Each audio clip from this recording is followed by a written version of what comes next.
판매사도 당국도 제재, 배상에만 초점. 유출 자산은 남을 나라. 그동안 부실 사모펀드 관련 자산 회수가 제대로 이뤄지지 않은 건 제재를 받는 즉시 판매사들과 금융당국이 할 일을 다했다는 소극적 태도가 만연해 있어서다. 조용히 넘어가자는 양쪽의 이해관계가 맞아떨어지며 돈 많은 금융사가 피해자에게 원금을 배상하는 구조가 고착화됐고 이 과정에서 유출된 국부는 잊히고 있는 것이다. 피해는 고스란히 국민 몫이다. 업계에선 관련 주체들이 적극 회수에 나설 수 있는 유인책을 도입해야 한다는 주장이 나온다.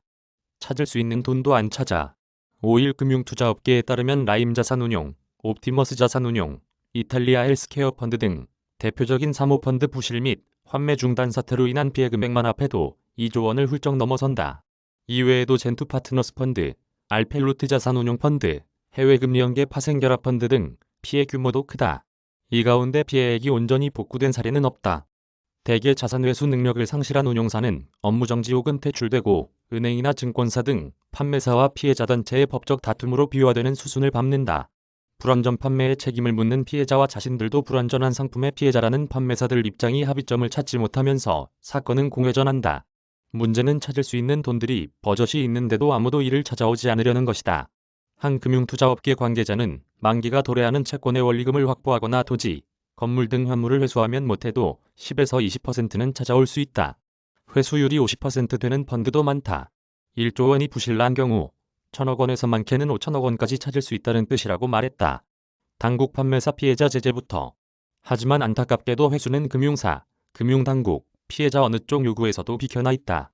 부실 상품인 줄 모르고 판매한 잘못밖에 없다는 금융사들은 경영진이 형사처벌을 받지 않는데 로비력을 집중한다. 제재 일정을 끌거나 피해자에게 피해액 일부를 우선 물어주고 논란을 잠재우는 쪽을 택한다. 금융지주 회장들이 장기 집권하며 생긴 실세 라인들이 회장 구명 작업에만 몰두한다. 한 금융업계 관계자는 당국의 책임 잣대가 경영진을 향하는 순간 더 이상 돈 문제가 아니게 되기 때문에 금융사들은 잘못이 없다면서도 피해자들에게 배상하는 방식을 택하는 것이라고 말했다.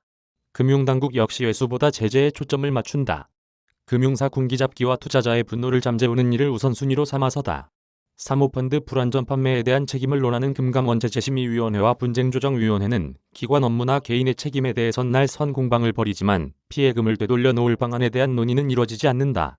한 금융투자업계 관계자는 사모펀드 사태에 대한 관심이 잦아들고 있는 데다 정권교체기에 굳이 회수 이슈를 꺼내려는 쪽은 없다며 증권사, 은행 등 판매사들 역시 가교 운용사 설립 비용을 댄 것으로 일정 부분 책임을 졌다고 생각하는 모양새라고 짚었다. 피해자 입장도 마찬가지다. 어느 주머니에서 돈이 나오든 원금을 찾는 게 가장 중요한 목표다. 플리바게닝 도입 필요. 업계에서는 원활한 회수를 위해 강한 유인책을 도입해야 한다는 주장도 나온다. 가령 추가 범죄 사실을 털어놓을 경우 형량을 낮춰주는 플리바게닝을 금융업계에도 도입하면 어떠냐는 것이다. 금투업계 한 관계자는 금융사로서는 밖에 유출된 자산을 되찾아올 시 제재 수준을 낮춰주는 제도가 유인이 될 것이라고 말했다. 특히 잘만 관리하면 회복 가능성이 큰 우량 부실 채권들은 금융사 입장에서도 투자 가치가 있다는 것이다. 하지만 금융당국이 나설 유인은 작다. 금융소비자에게 금전적 피해를 끼친 기업과 타협한다는 이미지를 줄 수 있는 데다 수장교체 등 정치적 판단을 완전히 배제할 수 없어서다. 실제 금융위원회는 최근 부실펀드 판매 관련 최고 경영자 최종 제재를 사실상 새 정부 출범 이후로 미뤘다.